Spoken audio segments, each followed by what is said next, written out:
नमस्कार, जोहार। स्वच्छ भारत कार्यक्रम में आप सभी का स्वागत है। मैं हूं नमिता। हमारे भारतवासी बदल रहे हैं, स्वच्छता की ओर बढ़ रहे हैं। जी हां, सबका मानना है बीमारी दूर भगाना है, स्वच्छता को अपनाना है। मानसिक और शारीरिक रूप से स्वस्थ बनना है तो स्वच्छता को अपनाना है। तो चलिए बातों का सिलसिला जारी रखते हुए हम आपको बताते हैं कि किस तरह से स्वच्छ भारत को साकार कर रहा है राजकीय उत्क्रमित विद्यालय सिसई। तो बिना देर के देखते हैं कि आखिर सिसई में स्वच्छता को लेकर किस तरह के कार्य किए जा रहे हैं, यहाँ के लोगों को कैसे जागरूक बनाया जा रहा है। तो बिना देर के देखते हैं। दर्शकों, सरकार की योजनाएं चल रही हैं बहुत सारी, जिनमें एक प्रमुख योजना है मध्याह्न भोजन। मध्याह्न भोजन स्कूलों में खास तौर पर चलाया जा रहा है, जिससे हमारे बच्चे पढ़ने के साथ साथ भोजन का भी लाभ ले रहे हैं और स्वस्थ भोजन का लाभ ले रहे हैं।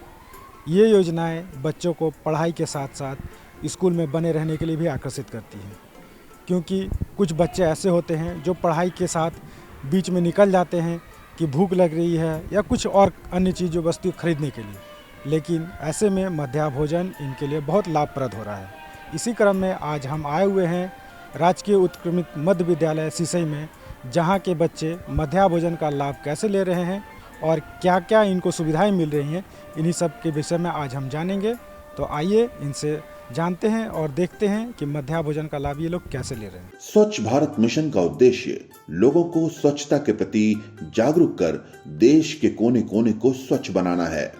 इस दिशा में आज शहरों से लेकर गांवों तक में कार्य हो रहे हैं। अपने झारखंड के गुमला जिले के सिसई प्रखंड में स्थित राजकीयकृत उत्क्रमित विद्यालय में बच्चे से लेकर शिक्षक तक स्वच्छता के नियमों का पालन कर स्वच्छ भारत मिशन को साकार करते नजर आ रहे हैं। यहाँ शिक्षक और विद्यार्थी मिलकर पूरे विद्यालय की सफाई करते हैं। यहाँ विद्यार्थियों को स्वच्छता के प्रति जागरूक भी किया जाता है। हम लोग प्रत्येक दिन जब बच्चे हमारे विद्यालय आते हैं तो सबसे पहले हम लोग उनको सफाई के लिए ही बतलाते हैं। पहले वर्ग की सफाई होती है, पुस्तकालय की सफाई होती है, मेरे विद्यालय के पूरा परिसर का सफाई होती है, और हम लोग सभी शिक्षक मिल के बच्चों को प्रत्येक मंगलवार को जो हेल्थ एंड वेलनेस प्रोग्राम के तहत बच्चों का एक कमेटी बना हुआ है, और उन बच्चों को भी हम लोग बतलाते हैं कि आप लोग किस तरह से सफाई में आप लोग ध्यान दीजिए। और उसके अनुसार मेरे 2 नोडल टीचर हैं, लिली कल्याणी मिंज और अनिमेश दीवान, ये लोग उसका विशेष रूप से ध्यान देते हैं, सफाई के बारे में बच्चों को बतलाते हैं। इसके लिए हमारा बाल संसद है, और बाल संसद में जितने भी प्रधान जो भी बच्चे हैं, सदस्य हैं, सभी लोग ध्यान देते हैं साफ़ सफाई को। किचन का विशेष रूप से ध्यान दिया जाता है और परिसर का भी ध्यान दिया जाता है, और इसमें सभी हमारे शिक्षक योगदान देते हैं। इसके लिए हम लोग बतलाते हैं कि आप घर जाइए सबसे पहले और अपना जूता चप्पल बाहर ही खोलिए, और जाके अपना हाथ पैर अच्छा से धो के कपड़ा बदल के और साफ़ सफाई करके ही कुछ आप काम कीजिए। और उसके अलावे आपका घर के परिसर के अगल बगल या नाली में जो भी गंदा है, आप अगल बगल के जितने भी आपके पड़ोसी हैं सभी को बताइए कि सफाई रहना है, और सफाई रहने से क्या फ़ायदा है। बच्चों को बतलाया जाता है कि आप पहले उठिए, सुबह उठ के अपना गर्म पानी पीजिए 1 गिलास, उसके बाद शौच जाइए, शौच से आने के बाद साबुन से हाथ पैर धोइए। उसके बाद जो भी अपना काम है, साफ़ सफाई का जो भी काम है, लड़की बच्ची है तो वो थोड़ा हेल्प करेगी मम्मी का, और लड़का बच्चा वो भी थोड़ा हेल्प करेगा। उसके बाद नहा धो के और नाश्ता खाना जो भी है करके अपना विद्यालय आइए। स्वच्छ पानी का सेवन के लिए हम लोग घर में तो बच्चों को बतलाते हैं, किसी किसी के यहाँ तो एक्वागार्ड वगैरह जो भी है करते हैं, और नहीं तो पानी को गर्म करके कोई अच्छा बर्तन में रख के ढक के रखें। और विद्यालय में भी हम लोग चापाकल का जो पानी है वो स्वच्छ पानी, उसी को पीने के लिए हम लोग बतलाते हैं। कुआं वगैरह का पानी ना पिए, क्योंकि वह कीटाणु सही तरह। यहाँ के शिक्षक विद्यार्थियों को व्यक्तिगत स्वच्छता का ख्याल रखने तथा विद्यालय, घर और अपने मोहल्ले की सफाई का ख्याल रखने की सलाह देते हैं। इसके अलावा ये शिक्षक विद्यालय में बच्चों को मिलने वाले मिड डे मील की सफाई तथा उसकी पौष्टिकता का पूरा ख्याल रखते हैं। साफ सफाई में मेरी सबसे पहले प्राथमिकता रहती है कि हमारे बच्चे साफ सफाई में अपना ध्यान केंद्रित करें, क्योंकि सफाई ही एक ऐसा चीज़ है जो हमारे बच्चों को तंदुरुस्त रख सकता है, और हमारे बच्चे सिर्फ विद्यालय के लिए ही नहीं अपितु गांव के लिए भी एक मार्गदर्शक बने। इसलिए मैं प्रयास करता हूं अपने बच्चों को कि आप जब विद्यालय से आते हो, विद्यालय से जाते हो या सुबह में उठते हो, तो सबसे पहले आपका ध्यान होना चाहिए कि आप सुबह उठने के साथ, जैसे मैं कहता हूं बच्चों को कि सुबह उठने के साथ एक गिलास गर्म पानी ज़रूर पीना चाहिए। पानी पीने के बाद आप शौच जाओ। शौच से आने के बाद आप सबसे पहले अपने घर के परिसर को साफ सफाई करो। स्कूल परिसर की सफाई के लिए सबसे पहले तो मैं बच्चों को विभक्त वर्ग समूह में बांटता हूँ। मेरे यहाँ 8-10 समूह बच्चों के बनाए गए हैं जो प्रतिदिन के हिसाब से अलग अलग सफाई का अपना व्यवस्था देखते हैं। और इस सफाई के बाद बच्चों को बतलाते हैं हम कि इस सफाई से हमें कौन कौन से रोग नहीं हो सकते हैं, क्योंकि रोग का सबसे पहला कारक हम बच्चे को बताते हैं हमारा हाथ होता है। ये हाथ जो होता है संक्रामक बीमारी को लाने के लिए काफ़ी है। इसलिए हम हमारे बच्चे को मध्याह्न भोजन में भी पहले हाथ धोने के लिए प्रेरित करते हैं और इसके बाद यहाँ से जाने के बाद भी बच्चे को कहते हैं कि घर जाने के बाद कम से कम पहले आप अपने चप्पल को घर के बाहर खोलें, क्योंकि हो सकता है कि उसमें कुछ जीवाणु इत्यादि उसमें आ जाए और आप हाथ पैर धो के ही अपने शयन कक्ष या अपने भोजन कक्ष में जाएं। तो हमारे बच्चे इसको फॉलो करते हैं और कोशिश भी करते हैं। जब भी हम लोग विजिट करते हैं तो हम लोग का प्रयास होता है कि बच्चों को प्रॉपर आयरन की गोली मिल रही है कि नहीं, टीकाकरण का जो भी होता है वो प्रॉपर हो रहा है कि नहीं। हम लोग जाते हैं तो उनके किचन का भी निरीक्षण करते हैं कि किचन में मानक के आधार पर उनको भोजन मिल रहा है कि नहीं मिल रहा है। इन सारी चीज़ों को हम लोग देखते हैं। कहीं कमियां होती हैं तो उसका हम लोग निराकरण भी करने का प्रयास करते हैं, संबंधित पर हम लोग कार्रवाई भी करते हैं ताकि बच्चों को स्वस्थ भोजन मिले। और खासकर स्वच्छता की ओर विशेष ध्यान दिया जाता है। टॉयलेट उनका अच्छा हो, उनका विद्यालय का परिसर अच्छा हो, इस पर विशेष ध्यान देने के लिए हम निर्देशित भी करते हैं और प्रयास भी करते हैं कि ये सारी चीज़ें मेंटेन रखें। ब्लॉक में भी हम लोग मीटिंग जो करते हैं तो BO होते हैं और संबंधित BRC CRC होते हैं, जो भी विद्यालय के प्रधानाचार्य हैं उनके साथ हम लोग लगातार मीटिंग करते रहते हैं और विद्यालय की गुणवत्ता, मध्याह्न भोजन की गुणवत्ता पर वो बनाए रखने के लिए हम लोग लगातार उनको निर्देशित करते रहते हैं कि इसमें किसी प्रकार का इसमें कॉम्प्रोमाइज़ नहीं किया जा सकता। यहाँ के बच्चे भी शिक्षकों के मार्गदर्शन पर चलकर स्वच्छता के नियमों का पालन करना सीख गए हैं। ये लोग लाइन में लगकर मध्याह्न भोजन ग्रहण करने से पहले अपने हाथ तथा अपनी थाली की सफाई करते हैं। हाथ धोने के 5 नियम। पहले साबुन को इस तरह लगाया जाता है, फिर कुछ देर उसे ऐसे धोया जाता है, उंगली के बीच में भी धोया जाता है, उंगली के भीतर भी धोया जाता है, फिर नाखून में भी धोया जाता है, उसके बाद हाथ धोया जाता है। उसके बाद हम अपने भोजन के थाली को धोते हैं। साबुन से हाथ धोना चाहिए, साफ सुथरा करना चाहिए, क्लासरूम को साफ करना चाहिए, अपना शरीर को अच्छा रखना चाहिए, स्वस्थ, बीमारी से बचाना चाहिए।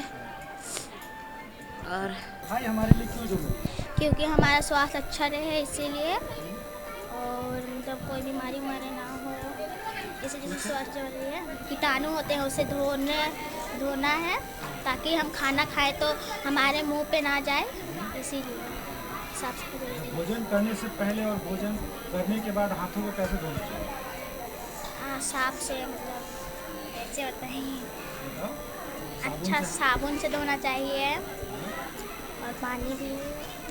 बस भोजन करने से पहले साफ़ सफाई पर बहुत ध्यान देना चाहिए। अच्छे से हाथ धोना चाहिए, थाली अच्छे से धोना चाहिए, उसके बाद ही खाना खाना चाहिए। हाँ, धोना चाहिए, थाली धोना चाहिए और हाथ अच्छे से धोना चाहिए और हाथ पैर धोना चाहिए। हमें शौचालय जाने से पहले हमें शौचालय देखना चाहिए वह साफ़ है या नहीं, और शौचालय से आने के बाद हमें हाथ पैर धोना चाहिए। ये बच्चे स्वच्छता अभियान से इतने प्रभावित हुए हैं कि इन लोगों ने स्वच्छता को गंभीरता से लेना शुरू कर दिया है। ये लोग अब अपनी व्यक्तिगत स्वच्छता का ध्यान तो रखते ही हैं, इसके अलावा ये अपने घर, मोहल्ले तथा स्कूल की सफाई पर भी पूरा ध्यान देते हैं। हम दिन का शुरुआत साफ सफाई का सुबह उठते हैं वह 4 बजे, फिर सबसे पहले तो पैखाना करने जाते हैं, फिर तालाब जाते हैं, फिर धोआ के आते हैं, फिर तेल मखा के कपड़ा सब पहनते हैं, साफ सुथरा कपड़ा, फिर पहन कर स्कूल आते हैं। फिर स्कूल में गंदा सब रहता है उसको साफ सफाई करते हैं।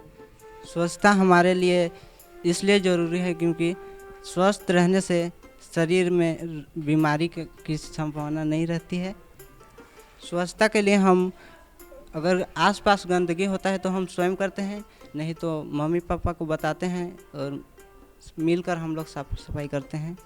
सुबह उठते हैं हम सबसे पहले तो स्वच्छ के लिए जाते हैं, फिर स्वच्छ से आते हैं, पैर सब धोते हैं, नहाते धोते हैं, फिर ब्रश करते हैं, खाना सब खाते हैं, अच्छा ड्रेस पहनते हैं, फिर स्कूल के लिए आते हैं। स्कूल में हम अपना विद्यालय का साफ़ सफाई करते हैं, फिर प्रार्थना होता है, फिर हम लोग क्लास में बैठ जाते हैं।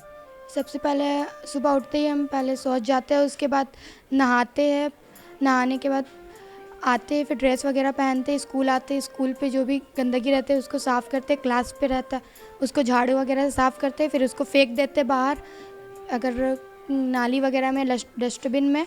उसके बाद रसोई घर को सबसे पहले अगर वो बहुत ज़्यादा गंदगी तो पहले उसे झाड़ू करना है, उसके बाद पोछा करते हैं, फिर जहाँ पे खाना बनाते हैं वहाँ पे अच्छा से पहले पोछा कर उसके बाद सब्ज़ी वगैरह को धोते हैं, काटते हैं, उसके बाद सब्ज़ी बनाते हैं। स्वच्छता इसलिए ज़रूरी है क्योंकि हम लोग अगर स्वच्छता नहीं रखेंगे तो हमारे जो भी शरीर में गंदगी है वो साफ़ कैसे होगा, और अगर हम लोग नहीं साफ़ करेंगे तो सबको, हमें तो होगा या दूसरे को भी तकलीफ़ होगा।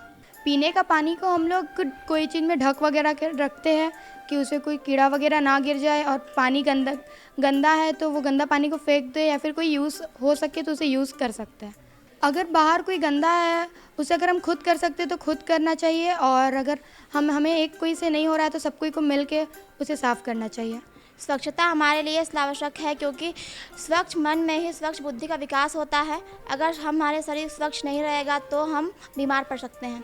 इसके लिए नियम यह अपनाया जा सकता है कि कहीं पे भी हम अगर गंदगी देखते हैं तो उसे साफ़ कर सकते हैं। इसके लिए हम हमारे घर के आसपास जो नाली वगैरह है उसे साफ़ करना चाहिए, और जो इधर उधर कूड़ा कचरा है उसे डस्टबिन में डाल देना चाहिए, और अपने घर को स्वच्छ रखना चाहिए। हम स्वच्छता की बात करें तो हम अपने आसपास और गांव समाज को समझाकर या फिर उसे स्वच्छता के बारे में बताकर साफ रख सकते हैं। स्वच्छता अपनाए बिना स्वस्थ शरीर की कल्पना नहीं की जा सकती। स्वच्छता को अपनाकर हम बीमारियों से दूर रह सकते हैं और अपने शरीर को स्वस्थ बनाए रख सकते हैं। सिसई के विद्यालय के बच्चों ने इस बात को समझा है, और यही वजह है कि ये लोग स्वच्छता के नियमों को अपनाकर एक स्वस्थ समाज के निर्माण में अपना महत्वपूर्ण योगदान दे रहे हैं। तो अभी हमने देखा राजकीय उत्कृष्ट मध्य विद्यालय सिसई के छात्रों से और छात्राओं से समझा कि स्वच्छता को लेकर कितने ये लोग जागरूक हैं। विशेष करके मध्याह्न भोजन का जब समय आता है तब ये अपने आप को कैसे स्वच्छ रखते हैं, और भोजन करने से पहले किन किन बातों का यह ध्यान रखते हैं। यहाँ के छात्र छात्राओं को विशेष करके स्कूल के टीचरों ने जो बताया है ये लोग उसका अमल करते हैं, और अमल करने के साथ साथ स्कूल के परिसर को भी स्वच्छ रखते हैं, और उसके साथ साथ अपने घर के वातावरण को भी साफ एवं स्वच्छ बनाए रखने के लिए प्रयासरत रहते हैं। इसी के साथ दीजिए हमारी पूरी टीम को इजाज़त। मिलते हैं अगले किसी अंक में। नमस्कार, जोहार। देखा ना आप सभी ने स्वच्छता को अपनाते हुए कैसे ये लाभान्वित हो रहे हैं और अपने जीवन में आगे बढ़ रहे हैं। इनके चेहरे की रोशनी देखने को मिल रही है। बातों का सिलसिला यूं ही जारी रखते हुए अब हम आपको बताएंगे कि छात्राओं को माहवारी के समय स्वच्छता का ज्ञान दे रही हैं शिक्षिकाएं। जी हाँ, घर में जिस तरह माताएं गुरु का कार्य करती हैं, अपने बच्चों का मार्गदर्शन करती है, ठीक उसी प्रकार शिक्षिकाएं देश में आगे बढ़ने के लिए छात्राओं को प्रोत्साहित करती है। और सबसे बड़ी बात तो तब आती है जब माहवारी का बात हो। जी हाँ, माहवारी के समय मानसिक और शारीरिक परिवर्तन आते हैं, और इसके बारे में छात्राओं को जागरूक करना और इसके बारे में बताना अति आवश्यक होता है। यहाँ की शिक्षिकाएं छात्राओं को माहवारी के समय स्वच्छता को अपनाना है और साफ सफाई का किस तरह से ध्यान रखना है इसके बारे में बता रही हैं। तो बिना देर के आप भी देखिए। दर्शकों, हेल्थ एवं वेलनेस को लेकर हमारे स्कूल के छात्र छात्राएं कितने जागरूक हैं और कैसे इसका सामना ये लोग कर पाते हैं, इसी क्रम में आज हम बात करेंगे राजकीय उत्क्रमित मध्य उच्च विद्यालय सिसई के छात्राओं से और यहाँ के शिक्षक कैसे इनको समझाते हैं कि इस दौरान ये लोग कितनी सावधानियां बरतेंगे और किन किन विशेष बातों का ध्यान रखेंगे ताकि इनको महामारी के दौरान बीमारियों से बचा जा सके और अपने आप को स्वच्छ रखा जा सके। क्या उसके नियम हैं, कैसे ये लोग अपनाते हैं, विशेष करके इन दिनों में किन किन बातों का इनको ध्यान रखना चाहिए ताकि बीमारियां इनके नज़दीक ना आ सके और इन्फेक्शन का भय इनके शरीर में ना आ सके। ये जो नैपकिन पैड का प्रयोग करती हैं उनको प्रयोग करने का सही तरीका क्या है और उसके बाद उसको फेंकने का तरीका क्या है, इन सब बातों के लिए यहाँ की शिक्षिकाएं इनको बताती हैं कि आप इन सब नियमों को अपनाएंगे तो अधिक से अधिक स्वस्थ लाभ करेंगे और अपने आप को अनेक तरह की बीमारी से बचाएंगे। तो आइए जानते हैं और मिलते हैं यहाँ की छात्राओं से और समझते हैं कि इस दौरान ये किन किन बातों का ध्यान रखती है। 11 से 13 वर्ष की आयु आते आते बच्चियों में महामारी की प्रक्रिया शुरू हो जाती है। इस उम्र में बच्चियां इतनी परिपक्व नहीं होती कि वे अपने शरीर में होने वाले इस प्राकृतिक बदलाव को समझ पाएं। अतः ऐसी अवस्था में बच्चियां घबरा जाती हैं। वे ना तो ये समझ पाती हैं कि ऐसी अवस्था में उन्हें अपने साफ सफाई पर ध्यान देना है, खान पान का ख्याल रखना है तथा आयरन आदि की गोली लेते रहनी है। अतः इन सब बातों के प्रति अपने झारखंड में बालिकाओं को जागरूक कर रही है स्कूल की शिक्षिकाएं। इसका उदाहरण हम देख सकते हैं गुमला जिले के सिसई प्रखंड में स्थित राजकीयकृत उत्क्रमित विद्यालय में।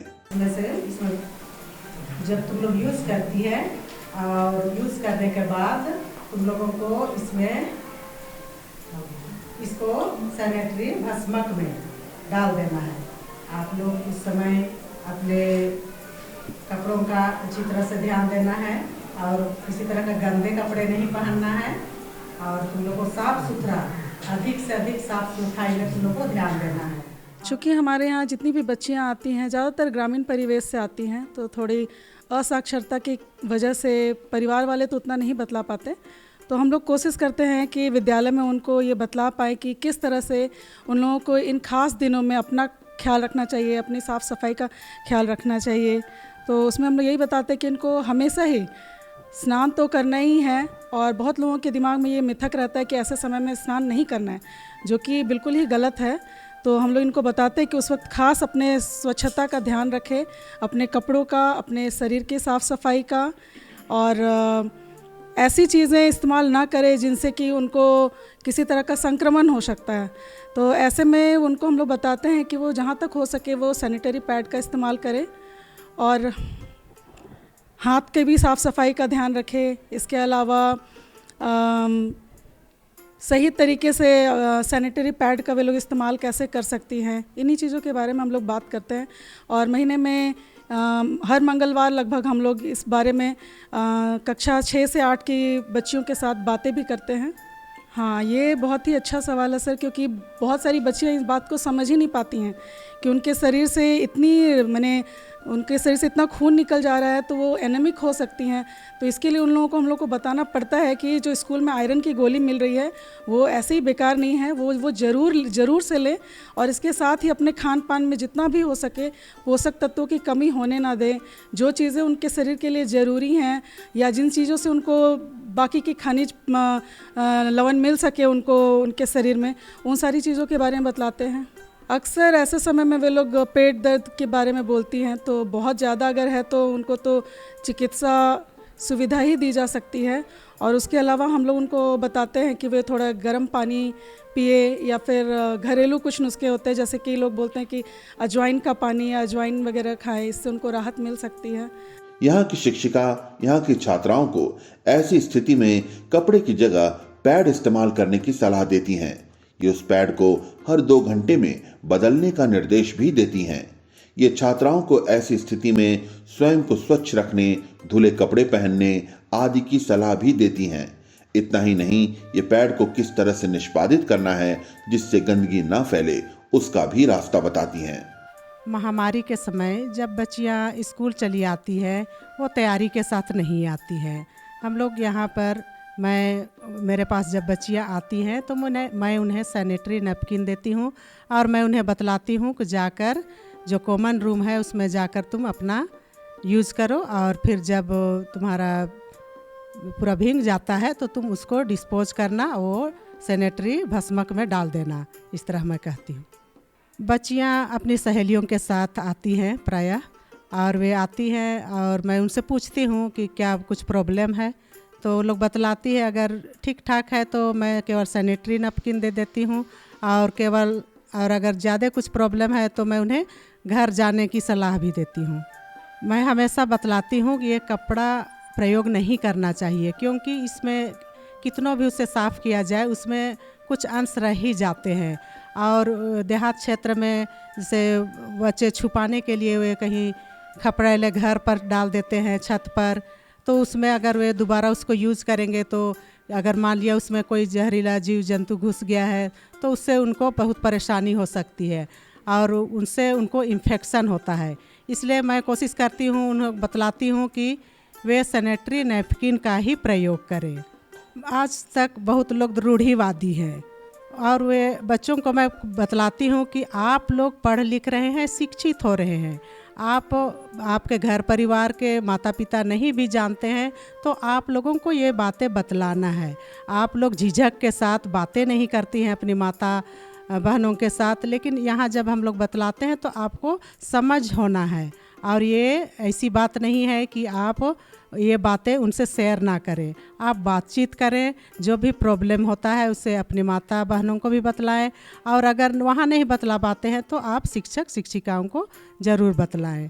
और वे अभी तक बहुत अच्छी तरह से बतलाती हैं और सुधर रही हैं। बच्चियों को मैं बताती हूँ कि ऐसे समय में कपड़ा वगैरह यूज नहीं करना चाहिए। ऐसे समय में नैपकिन, सैनिटरी नैपकिन यूज करना चाहिए, क्योंकि इससे बहुत सारे इन्फेक्शन से बचा जा सकता है। और इसको हर 2-2 घंटे में, मतलब ज़्यादा गंदगी के साथ नहीं रहना है, हर 2-2 घंटे में इसको चेंज करो और भस्मक में इसका निपटारा करो। ये इधर उधर तो फेंकना नहीं चाहिए। बच्चियों को हम लोग बताते हैं कि ये यूज करने के बाद या तो तुम मिट्टी में गाड़ दो, दबा दो, या भस्मक है तो भस्मक में उसको फेंको, और इधर उधर मत फेंको, क्योंकि ऐसे में इन्फेक्शन वगैरह भी फैलने का डर रहता है। इनको हम लोग बताएंगे कि जैसे कि पहले की महिलाएं थी वो लोग ज़्यादातर कपड़ा यूज करती थी, सैनिटरी नैपकिन के बारे में जानती नहीं थी, तो उनको बताएंगे कि ये सब आपके लिए मतलब ज़्यादा सुरक्षित है, कपड़े की अपेक्षा ज़्यादा सुरक्षित है, इससे इन्फेक्शन वगैरह नहीं होगी। इस तरह हम लोग प्रचार प्रसार करते हैं। जैसे कि पहले समय में लोग ज़्यादातर कपड़ा ही यूज करते थे, लेकिन अब देखने को मिल रहा है जितने भी नए जनरेशन की बच्चियां हैं अब सब सैनिटरी नैपकिन ही यूज करी, और ये हमारे लिए ज़्यादा सुरक्षित है और इससे इन्फेक्शन वगैरह का खतरा नहीं रहता है। यहाँ की छात्राओं ने अब ऐसी स्थिति से निपटने के लिए स्वयं को मानसिक और शारीरिक रूप से तैयार कर लिया है। ये लोग शिक्षिकाओं की बातों से प्रभावित होकर महामारी के समय पैड का इस्तेमाल करती हैं और फिर उसका निष्पादन भस्मक में या फिर मिट्टी में दबाकर करती हैं। यहाँ की बच्चियां बताती हैं कि ऐसी स्थिति में ये लोग शारीरिक रूप से कमजोर न हो, इसलिए इन लोगों ने अपने भोजन में पौष्टिक आहार को भी शामिल कर लिया है। अब ये लोग हरी सब्जी, दूध तथा अंडा आदि का सेवन करने लगी हैं। ये लोग ऐसी स्थिति में अपनी व्यक्तिगत स्वच्छता का भी पूरा ख्याल रखती हैं।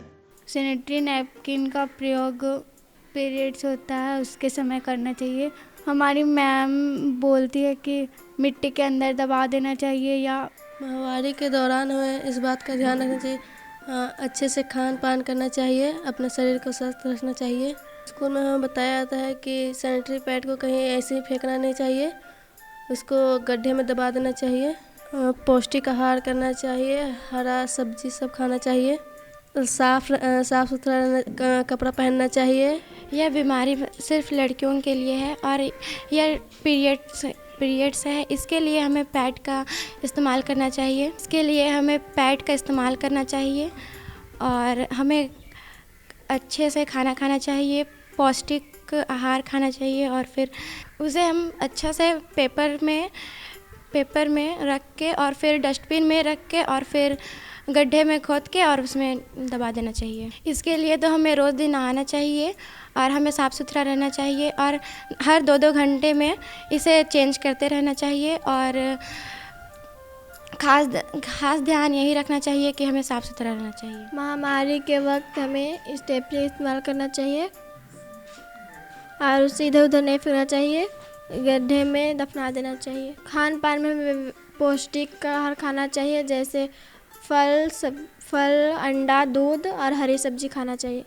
इस दौरान हमें अपनी शरीर को स्वस्थ रखना चाहिए और अच्छी से खान पान लेना चाहिए और यही हरा सब्जी, अंडा, दूध, फल का यूज करना चाहिए। हम लोग को जो यूज करते हैं पैड, उसको हमें जब हम लोग का ख़त्म हो जाता है तो हम लोग को उसको मोड़ के अच्छी तरह से पेपर में कहीं गड्ढा में दफना दिया जाना चाहिए। माहवारी जो महिलाओं के लिए प्रकृति का एक वरदान है, उसमें यदि स्वच्छता तथा खान पान का ख्याल नहीं रखा गया तो वो महिलाओं के लिए एक परेशानी बन जाती है। यही वजह है कि गुमला के सिसई में स्थित राजकीयकृत उत्क्रमित विद्यालय में शिक्षिकाएं छात्राओं को इसके प्रति जागरूक कर रही हैं। और तो अभी हमने देखा कि राजकीय उत्क्रमित मध्य विद्यालय की जो छात्राएं हैं ये महामारी के दौरान कैसे अपने आप को स्वच्छ रखती हैं और क्या क्या बातें इनको समझाया जाता है। यहाँ की शिक्षिकाएं जो हैं इस दौरान इनको बहुत अच्छी तरीके से बताती हैं कि इस दौरान आप अपने खान पान और स्वास्थ्य पर कैसे ध्यान रख सकती हैं और किन किन बातों का प्रयोग करते हुए अपने आप को स्वस्थ रख सकती हैं। सैनिटरी नैपकिन का प्रयोग करने के बाद उसको कैसे नष्ट किया जा सकता है और कैसे उसको फेंका जा सकता है, जहाँ तहाँ इसको ना फेंकते हुए ये इसको रैप करके गड्ढे में दबा कर रख सकती हैं। तो इसी क्रम में आज हम आपसे लेते हैं विदा, मिलते हैं अगले किसी अंक में। दीजिए हमारी पूरी टीम को इजाज़त। नमस्कार, जोहार। देखा ना आप सभी ने, हमें पूरा विश्वास है कि आज का ये अंक आपको काफ़ी पसंद आया होगा। लेकिन अब समय हो गया है आपसे विदा लेने का। हम लेंगे आपसे इजाज़त। तब तक के लिए नमस्कार, जोहार।